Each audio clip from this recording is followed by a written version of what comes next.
खुदावंद मसीह यीशु में मेरे अजीजों, मैं खुदावंद मसीह यीशु के जिंदा मुबारक नाम में आप सबको सलाम अर्ज करता हूं और आज की सात्विक सहभागिता में आपका स्वागत करता हूं। आप हमेशा मेरी दुआओं में रहते हैं, मैं भी आपका मशकूर ममनून हूं, आप मेरे लिए दुआ करते हैं। प्रियजन, आज जो परमेश्वर ने मुझको वचन दिया है वो आप अपनी बाइबल में भी निकाल लें। योना नबी की पुस्तक पहला अध्याय और 1 से 6 पद मैं आपके सामने पढ़ रहा हूं। यहोवा का ये वचन अमीते के पुत्र योना के पास पहुंचा, उठकर उस बड़े नगर नीनवे को जा और उसके विरुद्ध प्रचार कर, क्योंकि उसकी बुराई मेरी दृष्टि में बढ़ गई है। परंतु योना यहोवा के सामने से तरशीश को भाग जाने के लिए उठा और याफा नगर को जाकर तरशीश जाने वाला एक जहाज पाया और भाड़ा देकर उस पर चढ़ गया कि उसके साथ यहोवा के सम्मुख से तरशीश को चला जाए। तब यहोवा ने समुद्र में एक प्रचंड आंधी चलाई और समुद्र में बड़ी आंधी उठी, यहाँ तक कि जहाज डूबने पर था। तब मल्लाह लोग डर कर अपने अपने देवता की दुहाई देने लगे और जहाज में जो व्यापार की सामग्री थी उसे समुद्र में फेंकने लगे कि जहाज हल्का हो जाए। परंतु योना जहाज के निचले भाग में उतर कर सो गया था और गहरी नींद में पड़ा हुआ था। तब मांझी उसके निकट आकर कहने लगा, तू भारी नींद में पड़ा हुआ क्या करता है? उठ, अपने देवता की दुहाई दे। संभव है कि ईश्वर हमारी चिंता करे और हमारा नाश ना हो। खुदावंद की बड़ी बरकत उसके पाक कलाम के पढ़े जाने पर, सुने जाने पर हो, आमीन। आइए दुआ करें। प्यारे आसमानी बाप, हम सब तेरे बच्चे तेरे पाक कदमों पर हैं, तेरे कलाम को सुनने, सीखने, समझने के लिए। हम में से हर एक को पाक रूह का मसा अता फरमा कि ये कलाम का बीज हमारी जिंदगियों में जड़ पकड़े और बहुत सा फल लाए। प्यारे आसमानी बाप, हमारे चारों तरफ अपने पाक फरिश्तों की सेना का बाड़ा बांधना कि शैतान कहीं से भी हमको दखल ना दे सके। सब कुछ अपने पाक हाथों में लेकर हम सब से अपनी महिमा करवाना। अपनी जिंदगियों को तेरे अधीन करते हैं प्रभु, और ये दुआ तेरे प्यारे इकलौते बेटे अपने नजात देने वाले खुदावंद यीशु मसीह के जिंदा और मुबारक नाम के वसीले से मांगते हैं। सुन और कबूल कर ले, आमीन। अजीजों, एक बार फिर परमेश्वर का धन्यवाद करते हैं और आज जो वचन का हिस्सा पढ़ा गया योना नबी की पुस्तक पहला अध्याय 1 से 6 पद, और अगर इसकी 6ठी आयत को मैं दोहराऊं तो वहां पे 6ठी आयत में लिखा है कि तब ना खुदा उसके पास आकर, यानी जो मांझी था, कैप्टन था, उसके पास आया। किसके पास? योना के पास, जो कि गहरी नींद में सो रहा था जहाज के निचले हिस्से में। और कैप्टन ने, कप्तान ने, मांझी ने उसके पास आकर कहा, तू क्यों पड़ा सोता है? ये उर्दू वर्जन की मैं वर्ष बोल रहा हूं। तू क्यों पड़ा सोता है? उठ, अपने माबूद को पुकार, यानी अपने खुदा की दुहाई दे, शायद वो हमें याद करे और हम बच जाएं। तो ये है 6ठी आयत, योना नबी की पुस्तक पहला अध्याय 6ठी आयत। और इसमें अमूमन हम जो पहले भी बात कर चुके हैं और अक्सर लोग इस आयत को रखते हैं अपने प्रोग्राम या कॉन्फ्रेंस वगैरह की थीम के लिए, और इसमें से जो लेते हैं वो ये लेते हैं, arise and call upon the Lord. Arise and call upon the Lord, उठ और अपने खुदा को पुकार।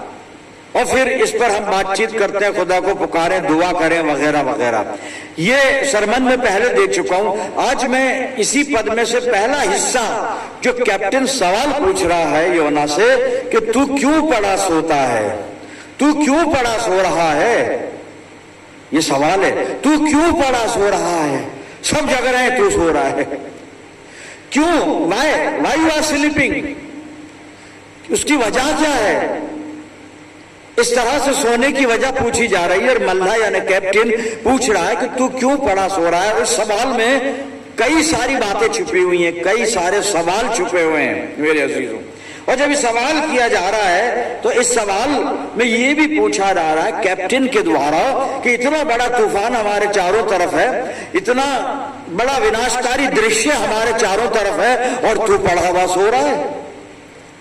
अरे ये वक्त है कि हम अपने खुदा को पुकारें, उसे याद करें, उससे मदद मांगे, उससे हम प्रार्थना करें कि हमें परमेश्वर बचा ले, लेकिन तू पड़ा सो रहा है।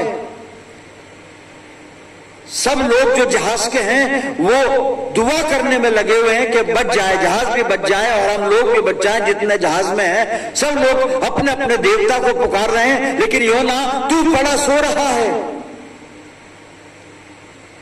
हमारी आंखों के सामने मौत है, क्योंकि जहाज डूबने पर है। बाइबल में लिखा है जहाज टूटने पर था, जहाज डूबने पर था। सामने मौत है योना, और सब उस मौत से खाइफ हैं, यानी भयभीत हैं, और तू पड़ा सो रहा है। कैप्टन कह रहा है कि योना ये वक्त है कि हम खुदा के पास जाएं, तौबा करें और उससे सहायता मांगें, उससे अपील करें कि परमेश्वर हमें बचा ले, हलाकत से बचा ले, तूफान से बचा ले, पानी में गर्क होने से, डूबने से हमें बचा ले, नाश होने से हमें बचा ले। ये समय है प्रार्थना का, और योना तू पड़ा हुआ सो रहा है। खुदा से दुआ करने का वक्त है। अजीजों, तूफान तो अब भी चारों तरफ है, आंधी अब भी चारों तरफ है। बहुत ज्यादा मैं बात नहीं करूंगा, अनफोल्ड नहीं करूंगा। जो जागरूक लोग हैं वो सब जानते हैं, जान रहे हैं और देख रहे हैं कि चारों तरफ क्या बर्पा हो रहा है। और ख्याल रहे, ध्यान रहे, I'm not telling about persecution from outside, but I am telling regarding problem inside. बस अब आप समझ गया। तूफान है, आंधियां हैं, हम सो रहे हैं, योना बन गए हम। सब लोग गैर कौमें दुआ कर रही हैं। जहाज में लिखा है सब अल्लाह अपने अपने देवता को पुकारने लगे। सब अपने अपने देवता को, गैर कौमें दुआ में मशगूल हैं। गैर कौमें खुद अपने अपने खुदा को अपने तरीके से याद कर रही हैं। योना तू पड़ा सो रहा है। योना के साथ हम आज हम भी सो रहे हैं। योना सो रहा है। ये सोने की वजह क्या है? सोने की वजह क्या है? वजह मालूम करेंगे आज हम। वो सोने की वजह है रूहानी जिंदगी में कमजोरी, स्पिरिचुअल लाइफ में वीकनेस आ गई है। रूहानी तौर पर, रूहानी जिंदगी में आज हम मुर्दा हो गए हैं। रूहानी जिंदगी में हम बेदार नहीं हैं, सचेत नहीं है, होशियार नहीं है। We are not vigilant. सो रहे हैं, चारों तरफ हाहाकार है, प्रॉब्लम है, समस्या है, और सब अपने अपने खुदा को पुकार रहे हैं। अगर हम योना नबी की इस जहाज की तस्वीर देखें, सारे जहाज के लोग खुदा को याद कर रहे हैं। ये सो रहा है, और सो इसलिए रहा है, मैंने वजह बताई, इसकी रूहानी जिंदगी में कमजोरी है। खुदा का कहना नहीं मानता।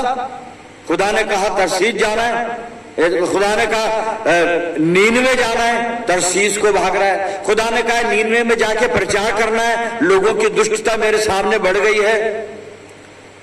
परमेश्वर का कहना नहीं माना, तरसीस भागने की कोशिश कर रहा है। जाना नीनवे, खुदा ने कहा नीनवे को जाना है, परमेश्वर ने आज्ञा दी नीनवे के लिए, ये भाग रहा है तरसीस को। रूहानी जिंदगी में मुर्दा है, कहना नहीं मानता परमेश्वर का, खुदा के सामने से भागता है, परमेश्वर के हुजूर से भाग रहा है। और बाइबल में लिखा है वो जहाज पर गया और किराया देकर, भाड़ा देकर, तेरे को परमेश्वर ने पैसा दिया था अपनी मिनिस्ट्री के लिए, अपनी सेवा के लिए, तू उसका मिसयूज कर रहा है। जैसे हम देखते हैं मिशन खुदा ने दिया है, अपनी मर्जी को पूरा कर रहा है। रूहानी जिंदगी में कमजोरियां ही कमजोरियां हैं, और इन सब कमजोरियों के बावजूद एक सबसे बड़ी खूबी, एक तो करेला ऊपर से नीम चढ़ा कि साहब आप जब जगने का वक्त है, बेदारी का वक्त है, आप पड़े हुए सो रहे हैं। अजीजों, ये खुदा से दुआ करने का वक्त। हम दुआ तो कर रहे हैं, लेकिन हमारे एजेंडे में वो चीज नहीं है जो खुदा चाहता है कि वो हो।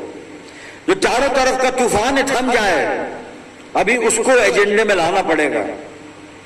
तूफान के बारे में ज्यादा मैं बात नहीं करूंगा, आप खोजिए और देखिए और आप समझिए। मैं वजह बता रहा हूं, सोने की वजह यह है रूहानी जिंदगी में कमजोरी का होना। मेरे अजीजों, खुदावंद मसीह यीशु ने मत्ती 25:1-13 में एक पैराबल दृष्टांत का है, और वो दृष्टांत मसीह यीशु के सेकंड कमिंग से रिलेटेड है। वो प्रभु यीशु मसीह के दूसरे आगमन के लिए, स्वर्ग का राज्य वो अपने दृष्टांत में कह रहा, स्वर्ग का राज्य 10 कुंवारियों की तरह है जो दूल्हे के इस्तकबाल को, दूल्हे के वेलकम के लिए निकली और 10 ने अपनी मशालें ली। तो जो 5 अक्लमंद थी उन्होंने अपनी मशालों के साथ साथ तेल लिया। जो बेवकूफ या मूर्ख थी उन्होंने मशालें तो ले ली लेकिन तेल नहीं लिया। और जब दूल्हे के स्वागत के लिए वहां पे विवाह के स्थान पर पहुंची तो वहां पे लिखा है कि दूल्हे के आने में देर हुई और ये 10 ऊँघने लगी और आधी रात के वक्त धूम मची, देखो दूल्हा आ गया, उसके स्वागत को चलो। जो अक्लमंद थी वो तैयार थी क्योंकि उनके पास लैंप थे, ऑयल था, उनके पास मशालें और तेल मौजूद था। लेकिन जो बेवकूफ थी उनके पास सिर्फ मशाले थी, ऑयल नहीं था, तेल नहीं था अजीजों। और ये ऑयल, व्हाट इज ऑयल, ये तेल क्या है? ये तेल है पाक रूह, पवित्र आत्मा, पावर ऑफ होली स्पिरिट। इनके पास तेल नहीं, मशाले हैं। हम मशाले लेके घूम रहे हैं, दुआ वाली जिंदगी बताते हैं, अपने आप को धार्मिक बताते हैं, बाइबल की बातें करते हैं, प्रचार करते हैं, अच्छी अच्छी बातें करते हैं, अच्छे अच्छे प्रोग्राम बताते हैं, अच्छे अच्छे विजन लोगों के साथ शेयर करते हैं, लेकिन हम खुद परमेश्वर के मिशन को पूरा नहीं करते क्योंकि हमारी मशालों में तेल नहीं है। We have no oil of holy spirit. पवित्र आत्मा नहीं होती तो नींद आती है। और वो 5 बेवकूफ ऊँघने के बाद जब उठी, तेल नहीं है, अपनी 5 अकलमंद सहेलियों से मांगती, उन्होंने मना कर दिया, बाजार गई लेने और जब तक लेकर आई दूल्हा आ गया, विवाह के घर में अंदर चला गया, द्वार बंद हो गया। ये 5 बेवकूफ बाहर खड़ी हैं, कहती है हमारे लिए दरवाजा खोल। उसने कहा आई डोंट नो यू, मैं तुम्हें नहीं जानता।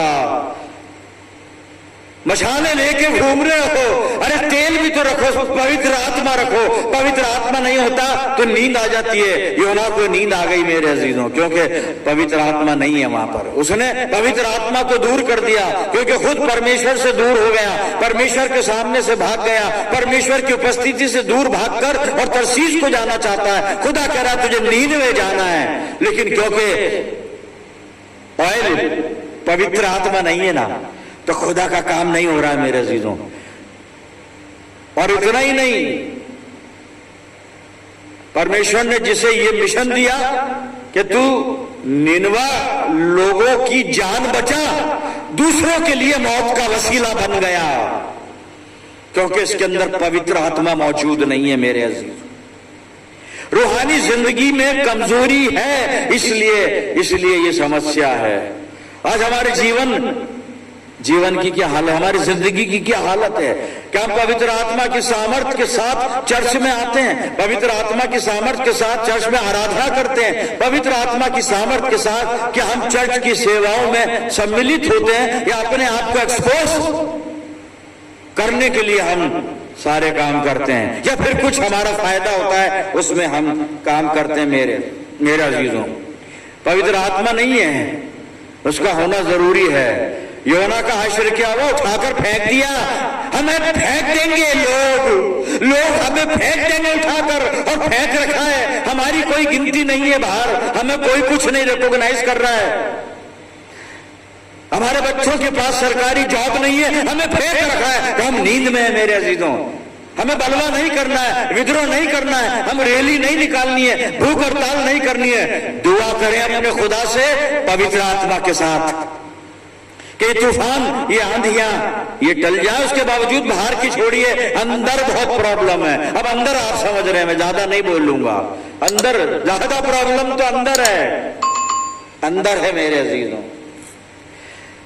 पाक रूह की कमजोरी है, और जिस जिंदगी में पाक रूह की कमजोरी है, पवित्र आत्मा मौजूद नहीं है, खुदा उसको पसंद नहीं करता, खुदा उसके खिलाफ हो जाता है, उसके खिलाफ हो जाता है। एक हवाला पढ़ने जा रहा हूं मैं, यशायाह नबी की पुस्तक 63 अध्याय और 10 पद सुनिएगा। तो अभी उन्होंने बलवा किया, इस्राएलियों के लिए लिखा है, और उसके पवित्र आत्मा को खेदित किया।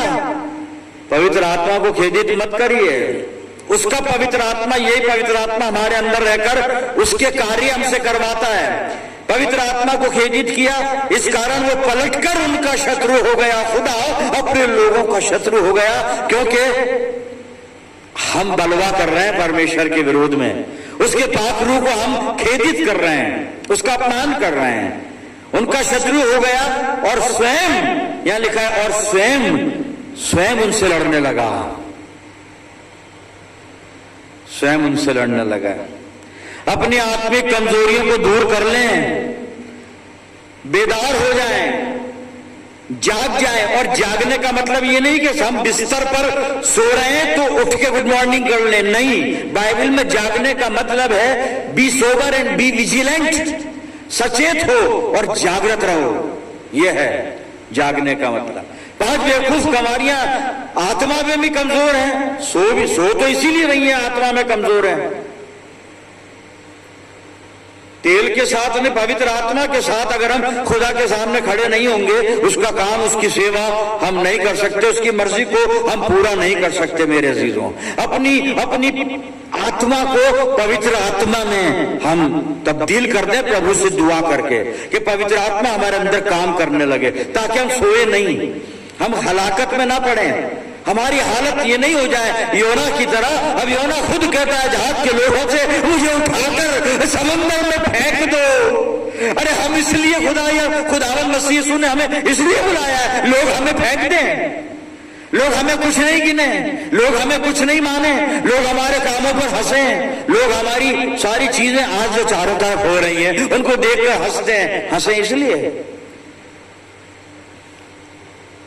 योना को फेंक दिया गया, खैर खुदा ने उसको बचाया, लेकिन अब हम अपने लिए सोचे हैं। अपनी आत्मिक कमजोरी खुदा पसंद नहीं करता। मैंने अभी पढ़ा था यशायाह 63:10 में से, परमेश्वर कभी भी आत्मिक कमजोरी को पसंद नहीं करता। हमें आत्मा में बलवंत बनना पड़ेगा, सब कुछ करना पड़ेगा हमको, तब हम खुदावन में बने रह सकते हैं और परमेश्वर हमारे पास, हमारे आसपास, हमारी जिंदगी में मौजूद रहेगा, हमें बरकतों में रखेगा। करना क्या है, आखिरी हवाला, फिर उसके बाद प्रार्थना करेंगे। रोमियो 12 अध्याय और 11वां पद में पढ़ रहा हूं, आप सुनिएगा। प्रयत्न करने में आलसी ना हो, कोशिश करिए, प्रयत्न करने में आलसी ना हो, आत्मिक उन्माद में भरे रहो, आत्मिक जोश में भरे रहो, जील ऑफ होली स्पिरिट, आत्मिक उन्माद में भरे रहो। और आगे लिखा है प्रभु की सेवा करते रहो। प्रभु की सेवा कब होगी? आत्मिक उन्माद में जब भरे रहेंगे।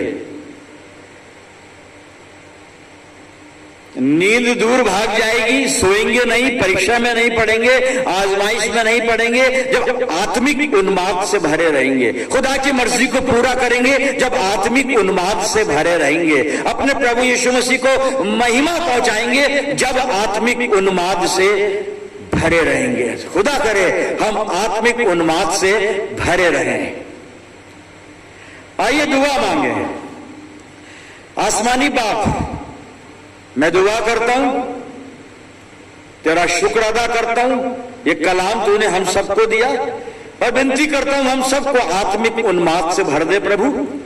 प्रार्थना करता हूं जितने लोग इस दुआ में मेरे साथ हैं, इन सब अजीजों पर तेरी शफकत, रहमत, बरकत का साया हमेशा बना रहे। दुआ करता हूं खुदावंद सब जिंदगियों को तू आत्मिक उन्माद से परिपूर्ण कर। हम सब मिलकर पूरे आलम के लिए दुआएं खैर करते हैं, अपने जिंदगियों को तुझे सौंपते हैं, और ये दुआ तेरे प्यारे बेटे अपने उद्धार करता प्रभु यीशु मसीह के जिंदा और मुबारक नाम के वसीले से मांगते हैं। सुन और कबूल कर ले, आमीन। अब हमारे प्रभु यीशु मसीह का अनुग्रह, पिता परमेश्वर का प्रेम, पवित्र आत्मा की सहभागिता हम सब के साथ, हमारी सब कलीसियाओं के साथ, समस्त विश्वासियों के साथ अब से लेकर हमेशा तक होती रहे, आमीन।